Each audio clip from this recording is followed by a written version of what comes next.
Price lord. ದೇವರ ಅತಿ ಪರಿಶುದ್ಧ ನಾಮಕ್ಕೆ ಸ್ತೋತ್ರವಾಗಲಿ. ಮತ್ತೊಂದು ದಿನವನ್ನು ಕಾಣುವಂತೆ ದೇವರು ನಮಗೆ ಕೃಪೆ ಮಾಡಿದ್ದಕ್ಕಾಗಿ ಸ್ತೋತ್ರ.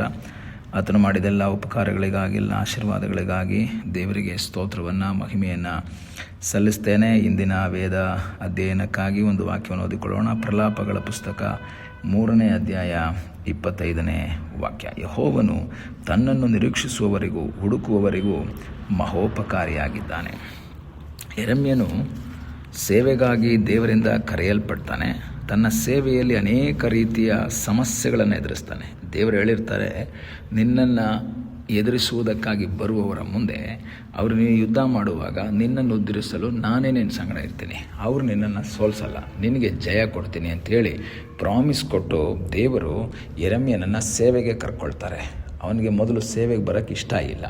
ಆದರೆ ದೇವರು ಹೇಳ್ತಾರೆ, ಇಲ್ಲ, ಅವರು ನಿನಗೆ ವಿರುದ್ಧವಾಗಿ ಯುದ್ಧ ಮಾಡ್ತಾರೆ, ಆದರೆ ನಿನ್ನನ್ನು ಉದ್ಧರಿಸುವುದಕ್ಕೆ ನಾನಿದ್ದೇನೆ, ನಾನು ಜಯ ಕೊಡ್ತೀನಿ. ಆ ಧೈರ್ಯದ ಮೇಲೆ ಯೆರೆಮೀಯ ಸೇವೆಗಾಗಿ ಬರ್ತಾನೆ. ಆದರೆ ಅವನ ಜೀವಿತದಲ್ಲಿ ಬಹಳ ಕಷ್ಟಗಳಾಗ್ತದೆ, ಬಹಳ ಸಮಸ್ಯೆಗಳಾಗ್ತದೆ. ಇಸ್ರಾಯೇಲಿನ ಸ್ಥಿತಿಯನ್ನು ನೋಡಿ ಮನ ಮರುಗ್ತಾನೆ. ಮಾತ್ರವಲ್ಲ, ಅವರಿಗೆ ವಿರುದ್ಧವಾಗಿ, ರಾಜರುಗಳಿಗೆ ವಿರುದ್ಧವಾಗಿ ಪ್ರವಾದನೆ ಮಾಡುವಾಗ ಅವರಿಂದ ಬರುವಂತಹ ಒಂದು ಸಮಸ್ಯೆಗಳ ಮೂಲಕ ಈ ಯೆರೆಮೀಯನು ಸಹ ಬೇಸರ ಆಗ್ತಾನೆ. ಜನರನ್ನು ನೋಡಿ ಬೇಸರ ಆಗ್ತಾನೆ, ತನ್ನ ಸ್ಥಿತಿಯನ್ನು ನೋಡಿ ಬೇಸರ ಆಗ್ತಾನೆ. ನಿರಂತರವಾಗಿ ಕಣ್ಣೀರಿನ ಅನುಭವವನ್ನು ಹೊಂದ್ಕೊಳ್ತಾನೆ. ಅದಕ್ಕೆ ಯೆರೆಮೀಯನನ್ನು ವೀಪಿಂಗ್ ಪ್ರಾಫೆಟ್ ಅಂತ ಕರೀತಾರೆ, ಅಥವಾ ಕಣ್ಣೀರಿನ ಪ್ರವಾದಿ ಎಂಬುದಾಗಿಯೂ ಸಹ ಕರೀತಾರೆ. ನಿರಂತರವಾಗಿ ಕಣ್ಣೀರನ್ನು ಸುರಿಸುವಂತಹ ಒಬ್ಬ ವ್ಯಕ್ತಿಯಾಗಿರ್ತಾನೆ ಈ ಯೆರೆಮೀಯ. ಅವನ ಕಣ್ಣೀರಿನಿಂದ ಹೇಳಿದಂತಹ ಮಾತುಗಳನ್ನೇ ಲ್ಯಾಮೆಂಟೇಷನ್ಸ್ ಅಥವಾ ಯೆರೆಮೀಯನ ಪ್ರಲಾಪಗಳು ಎಂಬುದಾಗಿ ನಾವು ಒಂದು 4-5 ಅಧ್ಯಾಯಗಳಲ್ಲಿ ನೋಡ್ತೀವಿ. ಅವನು ಅನುಭವಿಸಿದಂತಹ ವೇದನೆ,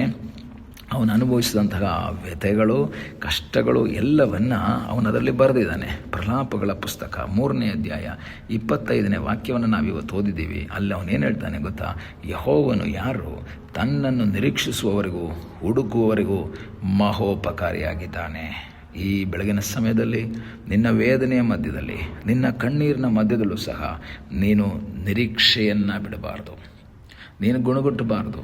ಯೆರೆಮೀಯನು ಹಾದು ಹೋದಂತಹ ಜೀವಿತ ಅಷ್ಟು ವೇದನಾಜನಕವಾಗಿತ್ತು, ಅಷ್ಟು ಕಣ್ಣೀರಿನ ಒಂದು ಅನುಭವವಾಗಿತ್ತು. ಈ ಪ್ರಲಾಪಗಳ ಪುಸ್ತಕದಲ್ಲಿ ಅವನು ಹೇಳುವಂತಹ ಒಂದೊಂದು ಮಾತುಗಳನ್ನು ನೋಡಿದಾಗ ಅಷ್ಟು ವೇದನೆಯನ್ನು ಅನುಭವಿಸ್ತಾನೆ. ಯೆರೆಮೀಯನ ಪುಸ್ತಕದಲ್ಲಿ ಓದ್ತೀವಿ, ಇಲ್ಲೂ ನೋಡ್ತೀವಿ. ಆದರೆ ಅವನು ಹೇಳ್ತಾ ಇರೋಂಥೊಂದು ಮಾತೇನು ಗೊತ್ತಾ? ತನ್ನನ್ನು ನಿರೀಕ್ಷಿಸುವಂತಹ ಜನರಿಗೆ ದೇವರು ಮಹೋಪಕಾರಿಯಾಗಿದ್ದಾನೆ. ಮಾತ್ರವಲ್ಲ, ತನ್ನನ್ನು ಹುಡುಕುವವರಿಗೂ ಸಹ ಆತನು ಮಹೋಪಕಾರಿಯಾಗಿದ್ದಾನೆ. ಈ ಬೆಳಗ್ಗೆ ವಾಕ್ಯವನ್ನು ಕೇಳುವ ಪ್ರಿಯ ದೇವರ ಮಕ್ಕಳೇ, ನಿನ್ನ ಜೀವಿತದಲ್ಲಿ ನಿರೀಕ್ಷೆಗೆ ಆಸ್ಪದವಿಲ್ಲದಂತಹ ಅನೇಕ ಸಮಸ್ಯೆಗಳು ಬಂದಿರ್ಬೋದು, ಅನೇಕ ವೇದನೆಗಳ ಮೂಲಕ ನೀನು ಹಾದು ಹೋಗ್ತಾ ಇರ್ಬೋದು. ಆದರೆ ವಾಕ್ಯ ಹೇಳ್ತದೆ, ನಿನಗಾಗಿ ಅದ್ಭುತವನ್ನು ಮಾಡುವ ಸರ್ವಶಕ್ತನಾದ ಒಬ್ಬ ದೇವರಿದ್ದಾನೆ, ನಿನಗೆ ಜಯವನ್ನು ಕೊಡುವಂತಹ ಒಬ್ಬ ದೇವರಿದ್ದಾನೆ. ನೀನು ಆತನನ್ನು ನಿರೀಕ್ಷಿಸಬೇಕು, ಆತನನ್ನು ಹುಡುಕಬೇಕು.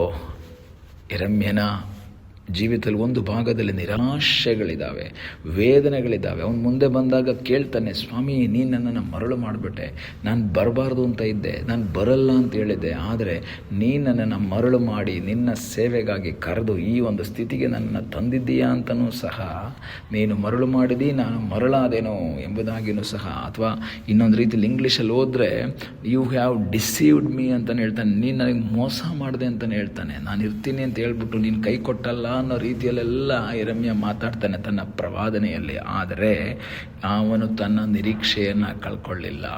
ವೇದನೆಯ ಮಧ್ಯದಲ್ಲಿ ನಿರಾಶೆಯ ಮಾತುಗಳನ್ನ ಹೇಳಿದ್ರು ಇಮಿಡಿಯೇಟು ಅವನು ನಿರೀಕ್ಷೆಗೆ ಬರ್ತಾ ಇದ್ದ. ಈ ಬೆಳಗ್ಗೆ ನಿನ್ನ ಜೀವಿತದಲ್ಲಿ ಕಣ್ಣೀರಿನ ಅನುಭವ, ವೇದನೆ ಅನುಭವ, ದುಃಖದ ಅನುಭವ, ಕಷ್ಟಗಳ ಅನುಭವ ನಿನ್ನ ಜೀವಿತದಲ್ಲಿದ್ದರೂ ಸಹ ನಿರಾಶೆ ಪಡಬೇಡ. ನಿನಗಾಗಿ ಅದ್ಭುತವನ್ನು ಮಾಡುವ ಸರ್ವಶಕ್ತನಾದ ಒಬ್ಬ ದೇವರಿದ್ದಾನೆ. ನೀನು ಆತನ ಮುಖವನ್ನು ನೋಡೋದಾದರೆ, ನೀನು ಆತನಲ್ಲಿ ಆಶ್ರಯಿಸುವುದಾದರೆ, ಆತನ ಚಿತ್ತಕ್ಕೆ ನೀನು ವಿಧೇಯನಾಗಿ ಮುಂದೆ ಸಾಗುವುದಾದರೆ, ನಿನಗಾಗಿ ಅದ್ಭುತವನ್ನು ಮಾಡುವ ಸರ್ವಶಕ್ತನಾದ ಒಬ್ಬ ದೇವರಿದ್ದಾನೆ. ಹೌದು, ಇಲ್ಲಿ ಯೆರೆಮೀಯನು ಹೇಳ್ತಾನೆ, ಯೆಹೋವನು ಯಾರಿಗೆ ಮಹೋಪಕಾರಿಯಾಗಿದ್ದಾನೆ? ಆತನನ್ನು ನಿರೀಕ್ಷಿಸುವಂತಹ ವ್ಯಕ್ತಿಗಳು. ಆತನು ಬಂದೇ ಬರ್ತಾನೆ ನನ್ನ ಕಣ್ಣೀರನ್ನು ಒರೆಸುವುದಕ್ಕೆ, ನನ್ನ ವೇದನೆಯನ್ನು ನೀಗಿಸುವುದಕ್ಕೆ ಆತನು ಬರ್ತಾನೆ ಎಂಬ ನಿರೀಕ್ಷೆ. ಎರಡನೇದಾಗಿ ಆತನನ್ನು ಹುಡುಕಬೇಕು. ಎಲ್ಲರೂ ಕೈ ಬಿಟ್ಟಂಥ ಸಮಯದಲ್ಲಿ ಆತನನ್ನು ಹುಡುಕಿದ್ರೆ ದೇವರ ವಾಕ್ಯ ಹೇಳುತ್ತೆ, ನೀವು ನನ್ನನ್ನು ಆತುರದಿಂದ ಹುಡುಕಿದರೆ ನಾನು ನಿಮಗೆ ಸಿಗ್ತೀನಿ ಅಂತ. ಈ ದಿವಸ ಕರ್ತನಿಗೆ ಹೇಳೋಣ, ಸ್ವಾಮಿ ನಾನು ನಿನ್ನನ್ನು ಹುಡುಕ್ತೀನಿ, ನಾನು ನಿನ್ನ ಮುಖವನ್ನು ನೋಡ್ತೀನಿ. ಹುಡುಕೋದು ಅಂತ ಹೇಳಿದ್ರೆ ಕಳೆದೋದಂತಹ ಹುಡುಕೋದಲ್ಲ, ಆತನ ಪ್ರಸನ್ನತೆಯನ್ನು ಬಯಸೋದು, ಆತನ ಮುಖವನ್ನು ಬಯಸೋದು. ಕರ್ತನೆ, ನಿನ್ನನ್ನು ನಾನು ಹುಡುಕ್ತಾ ಇದ್ದೇನೆ, ನಿನ್ನನ್ನು ನಿರೀಕ್ಷಿಸ್ತಾ ಇದ್ದೇನೆ. ನೀನು ಮಹೋಪಕಾರಿಯಾಗಿದೆಯಾ, ನೀನು ಉಪಕಾರ ಮಾಡುವಂತಹ ವ್ಯಕ್ತಿಯಾಗಿದೆಯಾ.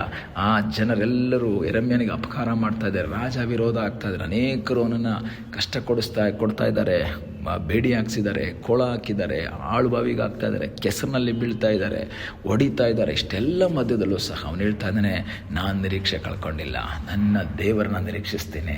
ಆತನು ಅಪಕಾರ ಮಾಡುವವರ ಮಧ್ಯದಲ್ಲಿ ಮಹೋಪಕಾರಿಯಾದಂತಹ ದೇವರು. ಅಪಕಾರ ಮಾಡುವಂಥ ವ್ಯಕ್ತಿಗಳ ಮಧ್ಯದಲ್ಲಿ ಉಪಕಾರ ಮಾಡುವುದಕ್ಕೆ ಶಕ್ತನಾದ ಒಬ್ಬ ದೇವರಿದ್ದರೆ ಈ ಬೆಳಗಿನ ಸಮಯದಲ್ಲಿ ಕರ್ತನಿಗೆ ಹೇಳೋಣ, ಸ್ವಾಮಿ ನಾನು ನಿನ್ನ ಮುಖವನ್ನು ನೋಡ್ತೀನಿ, ನಾನು ನಿನ್ನಲ್ಲಿ ಆಶ್ರಯಿಸ್ತೇನಪ್ಪ, ನನಗಾಗಿ ಅದ್ಭುತವನ್ನು ಮಾಡಪ್ಪ. ಆತನು ನಮಗಾಗಿ ಉಪಕಾರ ಮಾಡಿ ನಮ್ಮನ್ನು ನಡೆಸುವುದಕ್ಕೆ ಆತನು ಶಕ್ತನಾಗಿದ್ದಾನೆ. ಆತನನ್ನು ನಿರೀಕ್ಷಿಸೋಣ, ಆತನ ಹುಡುಕೋಣ, ಪ್ರಾರ್ಥಿಸೋಣ. ನಮ್ಮನ್ನು ಬಹಳವಾಗಿ ಪ್ರೀತಿ ಮಾಡುವ ಪರಲೋಕದ ತಂದೆಯಾದ ದೇವರೇ, ಈ ಸಮಯಕ್ಕಾಗಿ ಸ್ತೋತ್ರ. ಈ ಸಮಯದಲ್ಲಿ ಮತ್ತೊಂದು ಆವರ್ತಿ ನಿನ್ನ ಸನ್ನಿಧಾನದಲ್ಲಿ ನಾವು ಬಂದಿದ್ದೇವೆ. ನಮ್ಮನ್ನೇ ನಿನ್ನ ಪಾದಗಳಿಗೆ ಒಪ್ಪಿಸಿಕೊಡ್ತೇವೆ. ನೀನು ನಿನ್ನನ್ನು ನಿರೀಕ್ಷಿಸುವವರಿಗೆ ಉಪಕಾರಿಯಾಗಿದ್ದೀಯಾ, ಹುಡುಕುವವರಿಗೆ ಸಿಗುವಂತಹ ದೇವರಾಗಿದ್ದೀಯಾ. ಅಪ್ಪ, ನಿನ್ನನ್ನು ಹುಡುಕುವುದಕ್ಕೆ, ನಿನ್ನನ್ನು ನಿರೀಕ್ಷಿಸುತ್ತಾ ಮುಂದೆ ಸಾಗುವುದಕ್ಕೆ ನೀನು ನಮಗೆ ಸಹಾಯ ಮಾಡು ಎಂಬುದಾಗಿ ನಾವು ಪ್ರಾರ್ಥಿಸ್ತೇವೆ. ಪ್ರಾರ್ಥನೆಯನ್ನು ಕೇಳಿದ್ದಕ್ಕಾಗಿ ನಿನಗೆ ಸ್ತೋತ್ರ. ಯೇಸುವಿನ ಮುದ್ದಾದ ಹೆಸರಿನಲ್ಲಿ ಬೇಡಿಕೊಳ್ಳುತ್ತೇವೆ ನಮ್ಮ ಪ್ರೀತಿಯ ತಂದೆಯೇ. ಆಮೇನ್. God bless you.